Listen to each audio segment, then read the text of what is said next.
talking about life tenure on the Supreme Court and how it affects debates about the court's power. First of all, let's answer the question of what the constitutional basis for life tenure is and what it is. First of all, life tenure is when someone holds an office for life, like Supreme Court justices do.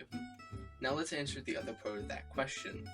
The Constitution never explicitly stated the Supreme Court justices should have life tenure.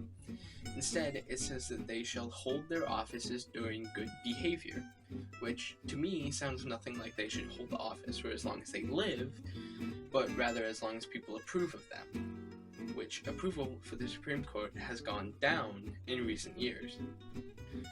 The next question to answer is, how does life tenure promote judicial independence? This is a very simple answer. The answer, short and simple, is that it allows Supreme Court justices to act as separate entities from the other branches and ensure that they don't have to focus on anything other than their job of judging laws. They do this by giving them pay and job security, which isolates them from exterior influences. Another question is why some decisions become controversial. The reason I think some decisions become controversial is because the court can later change their mind or that the topic of the case is controversial in and of itself. This is similar to the court case Roe v. Wade. The case itself was controversial, and the decision even more so. The case was centered around abortion and if women should be allowed to get one. Ultimately, the Supreme Court decided that yes, a woman should be able to get one, but only in the first trimester, rarely in the second, and it had to be performed by a licensed physician.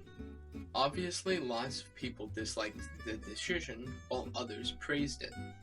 Now, life tenure also had a big hand in these controversies. A lot of the original judges who voted in support of allowing abortion in the first hearing of Roe v. Wade were also at the second hearing too. To many people, this can kind of feel like holding candy in front of a baby and just pulling it out at the last second. This decision caused a lot of controversy because the judges originally voted in favor of allowing abortion, but then later changed their minds and put it down to the state level. There have also been a lot of reforms said to fix life tenure, which in my opinion is desperately needed.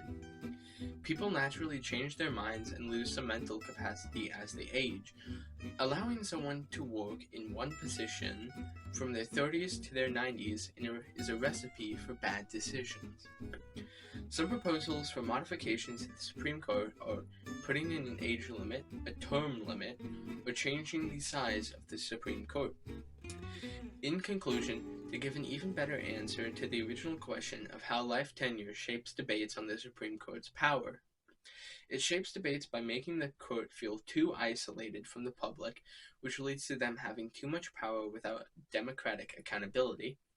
It allows justices to serve for far too long, and it grows distrust in the system and makes it feel too political.